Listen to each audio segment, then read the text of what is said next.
এইটো থিয় কৰি ঘূৰাই আছিলে, ঘূৰাই অহাৰ পিছত আৰু বলেৰোটো আহি পেলাই মাৰিলে। বিজু বস্তিৰ পৰা, বিজু বস্তিৰ পৰা হাতীমূৰা। 11 জন জখম হৈছে, দুটা আনো তিনিটা পুৰা আছে। আৰু আমি ঠেঙত পাইছোঁ, কমৰত পাইছোঁ, ছোৱালী আছিলে দুটা, 2 জনী জখম।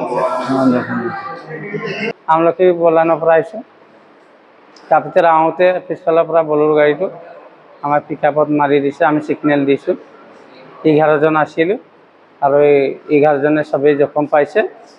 আৰু আমি বলবাম পাৰ্টি হাতীমূৰা পানী আনিব গৈ আছিলোঁ। 11 জনেই জখম আছে আৰু মেজৰ আছে 5জনমান মেজৰ আছে। সবকে ৰেস্পাৰ কৰিছে তেজপুৰ। ইমানটো কৈ মোৰ বক্তব্যটো আমি বলেৰো পিকআপ মালটানা গাড়ীখন ধৰিলে।